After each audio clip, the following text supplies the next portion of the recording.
चलिए हम देखते हैं आज इक्विलिब्रियम का क्वेश्चन। देखिए, इक्विलिब्रियम के क्वेश्चन को हम कैसे सॉल्व करते हैं। देखिए यहाँ पे दिया क्या है, N2 प्लस 3H2 से इक्विलिब्रियम है 2NH3। ये दिया है K1, ये हो गया K1।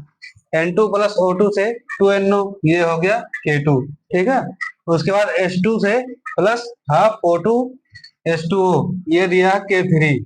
हमसे पूछा है कि NH3 2NH3 plus 5/2O2 2NO3H2O, ये है K। इस K की वैल्यू क्या होगी। ठीक है, हमसे ये पूछा है। तो देखिए, इसको सॉल्व करने का सबसे आसान तरीका है।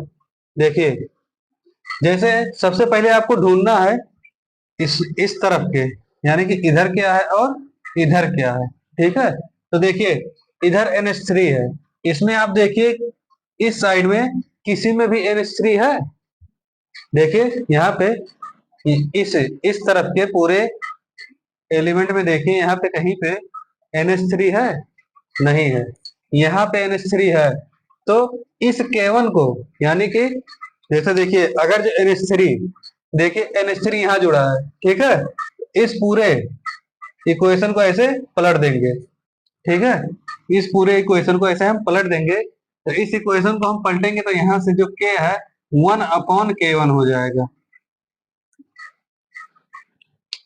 ये कॉन्सेप्ट होता है कि अगर जो हम इक्वेशन को, जैसे ये इक्वेशन है, इस इक्वेशन को अगर जो हम ऐसे पलट दे रहे हैं, तो जो यहाँ पे लिखा रहेगा, जो यहाँ पे जितनी वैल्यू होगी वह बटे में चली जाएगी, यानी कि उसके बटे में चली जाएगी।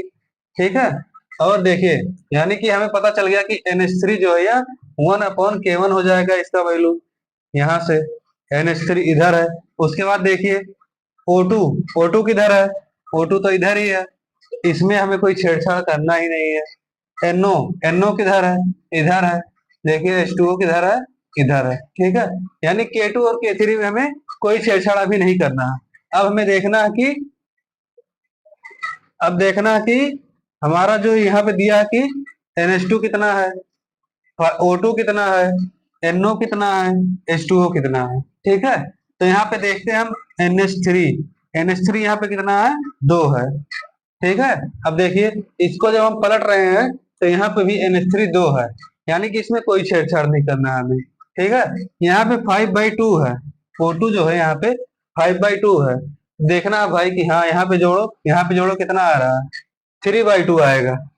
देखिए 1 प्लस 1/2 करेंगे तो 3/2 आएगा। यहाँ से 1 1 प्लस 1/2 तो 3/2, तो यहाँ पे 3/2 नहीं है, यानी कि इसमें हमें देखना है कि क्या करना पड़ेगा। तो हम देखते हैं, कोई संख्या देखते हैं कि उसमें किसी चीज से गुणा हुआ है कि नहीं हुआ, भाग हुआ है कि नहीं हुआ है। ठीक है, तो देखिए यहाँ पे 2NO, यहाँ पे है 2NO, यहाँ पे भी है 2NO। अब देखिए यहाँ पे 1H2O है। ठीक है, H2O 1 है, यहाँ पे देखते हैं H2O 3 है। तो हमें यहाँ से पता चल गया कि इस इक्वेशन में 3 से गुणा किया गया है। ठीक है, इस इक्वेशन में 3 से गुणा किया गया है। तो देखिए पहले वाले इक्वेशन को हम लिखते हैं 2NH3, 2NH3। देखिए पहले ऐसे था, ये इक्वेशन पहले इस तरह से थी, अब इसको हम पलट दिए हैं तो ये 2NH3 हो गया इधर। उसके बाद N2 प्लस 3H2, दूसरे वाले में इसकी जो वैल्यू हो जाएगी 1/K1। ठीक है, अब दूसरे वाले में देखते हैं, इसमें कोई छेड़छाड़ नहीं है, तो यहां से हो जाएगा N2 प्लस O2, ये हो जाएगा 2NO। K2 को हम ऐसे K2 लिख देंगे। ठीक है, अब देखिए तीसरे वाले में हम 3 से गुणा करेंगे, तो यहाँ पे हो जाएगा H2 प्लस 3H2, 3 से गुणा किए तो 3H2 प्लस यहाँ से 3 से गुणा किए तो 3/2O2, 3/2O2।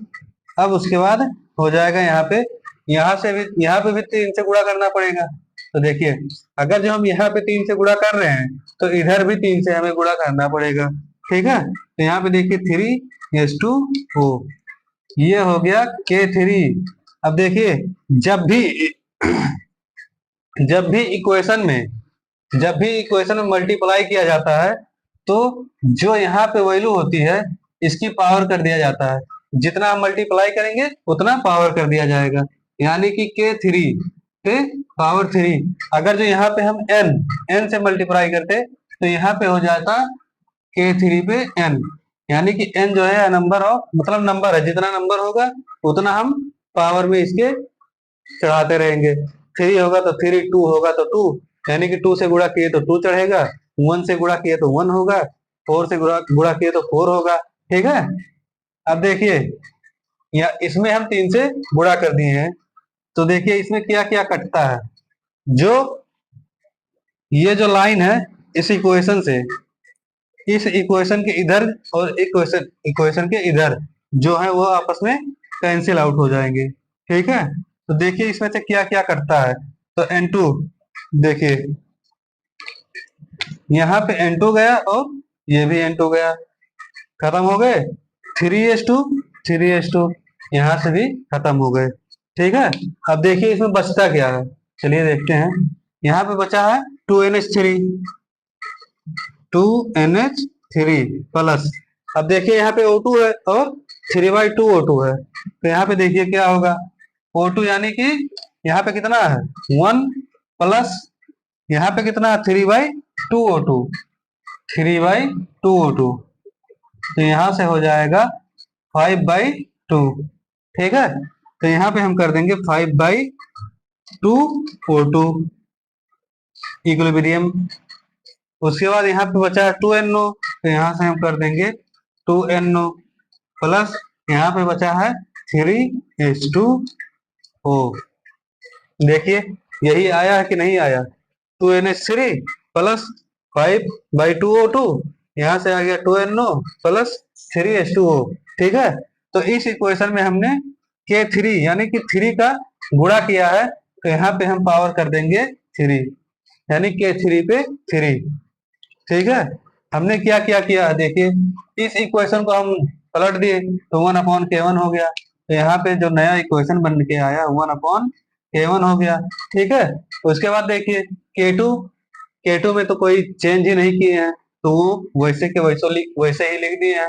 K3 पे देखिए यहाँ पे हम 3 से गुणा किए हैं और कुछ नहीं किए, सिर्फ 3 से गुणा किए हैं। तो जब भी हम यहाँ पे किसी भी नंबर से गुणा करेंगे तो वह उसके पावर में चला जाएगा, यहाँ पे भी हम किसी से भी गुणा करते हैं तो उसके पावर में चला जाता है। ठीक है, यह कॉन्सेप्ट है। तो देखिए K3 पे 3 यानी कि यहाँ पे हो गया K3 पे 3। अब इन सबको आपस में हम देखते हैं, तो यहाँ पे एक जो K आएगा K डैश जो आएगा ये हो जाएगा 1/K1।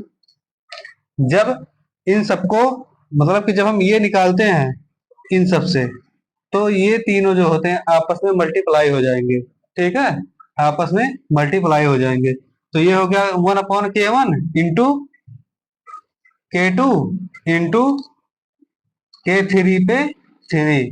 ठीक है, ये हो गया, तो इसको हम क्या कर सकते हैं, K डैश हो जाएगा K2 K3 पे 3/K1। आई बात समझ में, क्या हो रहा है इसमें। देखिए इसको जब हम पलटे, यानी कि इसको जब हम पलटेंगे तो जो यहाँ पे रहेगा वो बटे में चला जाएगा, और यदि हम इसमें किसी चीज से मल्टीप्लाई कर दे रहे हैं तो वह उसके स्क्वायर में चला जाएगा। ठीक है, उसके स्क्वायर में चला जाएगा। अब ये जो एक दूसरे के अपोजिट होते हैं, यानी कि इस वाले इक्विलिब्रियम के जो अपोजिट होते हैं वो आपस में कैंसिल आउट हो जाएंगे। ठीक है, तो यहाँ से N2 चला गया, यहाँ से N2 चला गया, यहाँ से 3H2 चला गया, यहाँ से 3H2 चला गया, तो यहाँ पे बचा है 2NH3 O2 3/2 O2, तो यहाँ से आ जाएगा 5/2 O2। उसके बाद 2NO, यहाँ से हो गया 2NO 3H2। ठीक है, तो अब देखिए यहाँ पे जो हम किए थे इसको, इस इक्वेशन को हम उल्टा किए थे, तो 1/K1 K2 K3, यहाँ पे इस इक्वेशन में थर्ड वाले इक्वेशन में हम 3 से गुणा किए थे, तो जो चीज हम गुणा करते हैं वही उसके पावर में चली जाती है, तो यहाँ से K3 हो गया। अब जब हम ये इक्वेशन निकालते हैं तो ये जो होते हैं आपस में तीनों मल्टीप्लाई हो जाते हैं, ठीक है। तो यहाँ से देखिए 1/K1 into K2 into K3 पे 3, तो तीनों आपस में मल्टीप्लाई होगी, तो ये इक्वेशन बन के आई K2 K3 पे 3/K1, ठीक है।